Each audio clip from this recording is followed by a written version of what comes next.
O medo, ele vem de uma ação maligna. O medo, ele vem de uma ação maligna. Que tudo começou lá em Gênesis. Lá em Gênesis a gente encontra o principado do medo. Depois da queda de Adão, quando Deus vem conversar com ele, a Bíblia vai dizer que Adão se esconde de Deus. E Deus pergunta para ele: aonde estás, Adão? Adão, por que você se escondeu? E ele olha e diz: Deus, eu ouvi a sua voz e temi e tive medo. Mas por que Adão teve medo? O Adão declarou: eu tive receio, ou seja, eu tive medo, então eu me escondi. O medo, irmãos, o medo, ele faz nos escondermos de Deus. Por isso que o medo é uma ação maligna. O medo faz nós olharmos para Deus de uma forma diferente, ou seja, Deus não pode fazer. Eu sei que Deus é o Criador de todas as coisas, mas muitas das vezes eu me sinto sozinho. Eu acho que Deus não me ama. Foi esse o sentimento que Adão teve, por isso que ele se escondeu. O medo nos afasta de Deus. O medo nos força a vivermos de uma maneira que não agrada a Deus. O medo faz muitos acreditarem que é melhor se isolar, que é melhor viver sozinho para não se machucar.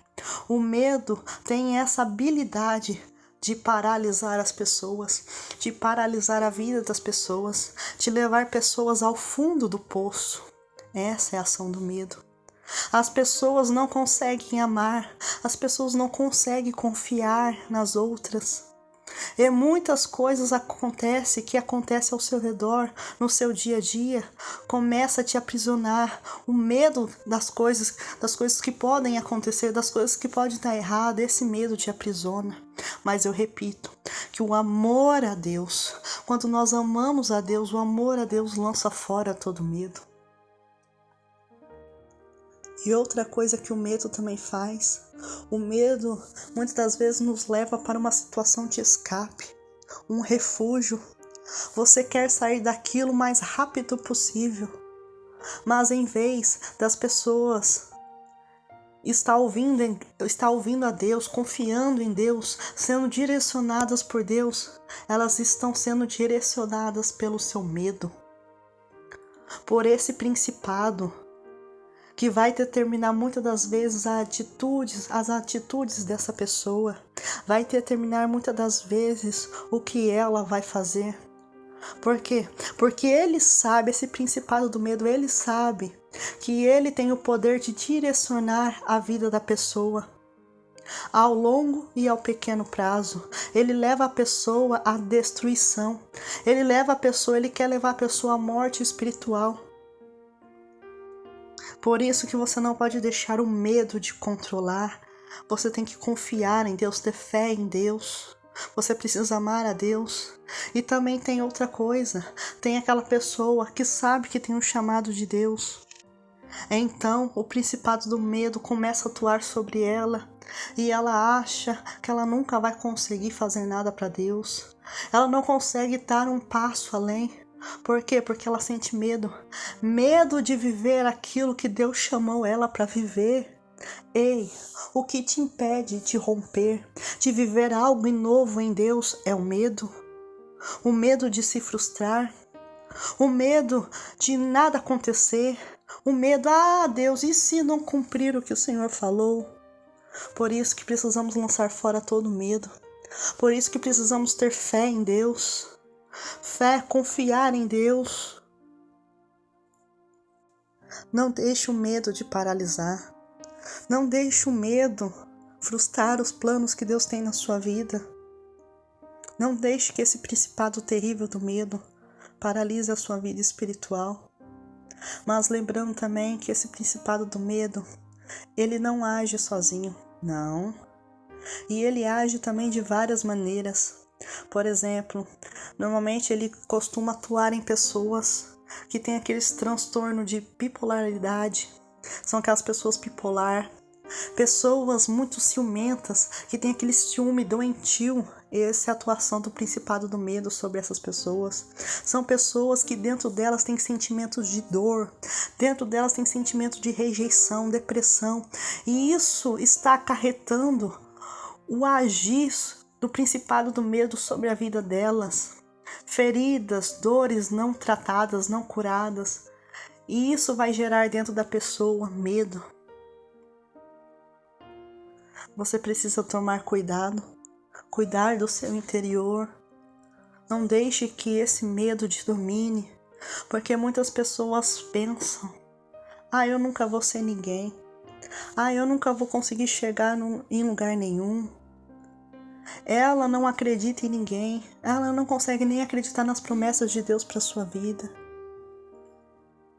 Ei, quantas pessoas hoje não acreditam mais que Jesus irá voltar? Não, é que está demorando demais. Já faz mais de 2000 anos e até agora Jesus não volta.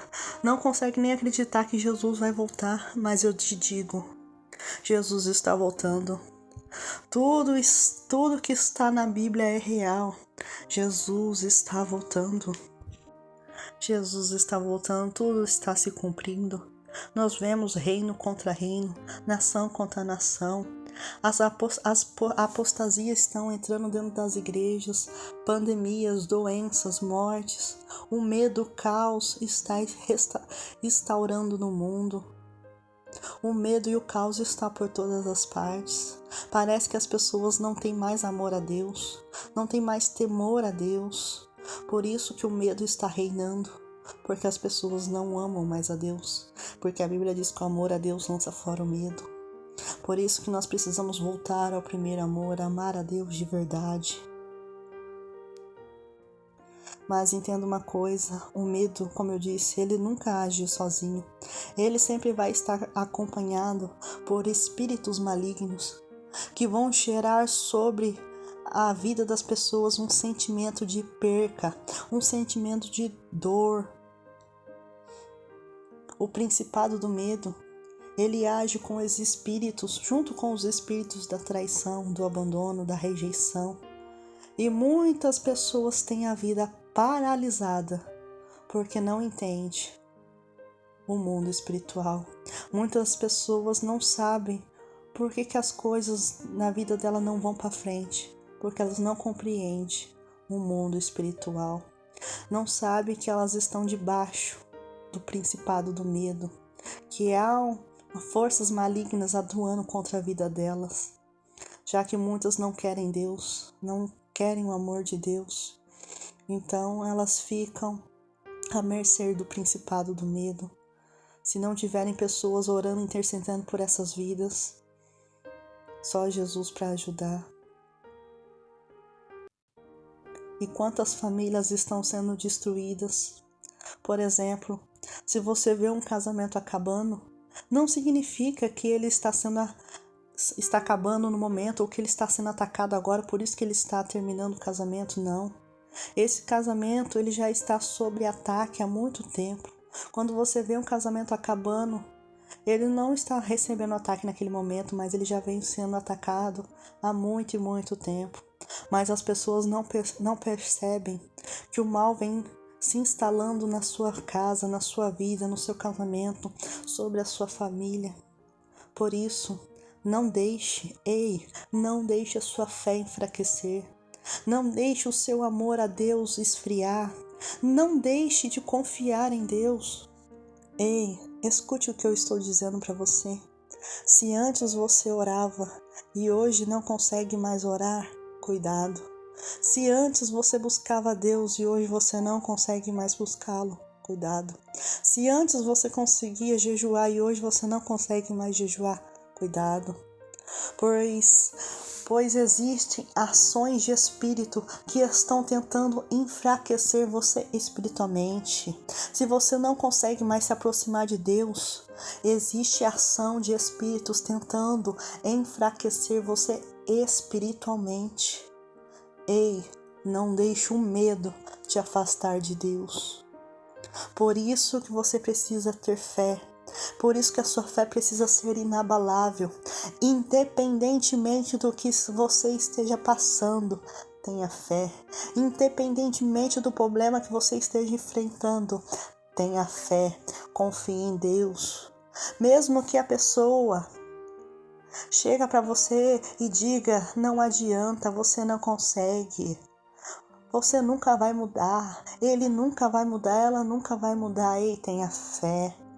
É nessa hora que você precisa usar a sua fé e dizer, não, eu acredito em Deus, eu acredito na palavra de Deus, eu tenho fé em Deus, tenha fé. Porque Hebreus 11 diz que a fé é o firme fundamento das coisas que não se veem, mas a prova das que se espera. Tenha fé, porque sem fé é impossível agradar a Deus. Sabe por quê? Porque o cristão, ele anda pela fé, ele vive pela fé, ele é guiado por Deus. Então não tenha medo de viver algo novo em Deus. Não tenha medo de viver algo novo em Deus, apenas tenha fé. Use a fé, exercite a fé, que você irá vencer o principado do medo. Aliás, ame a Deus. Por isso que esse é o primeiro mandamento, amar a Deus sobre todas as coisas, porque quando você ama a Deus, o medo não tem poder sobre você, sobre a sua casa, sobre a sua família. Então, siga o primeiro mandamento, ame a Deus sobre todas as coisas, tenha fé em Deus, confie em Deus, que Deus vai te guardar, te abençoar, em nome de Jesus, que Deus abençoe.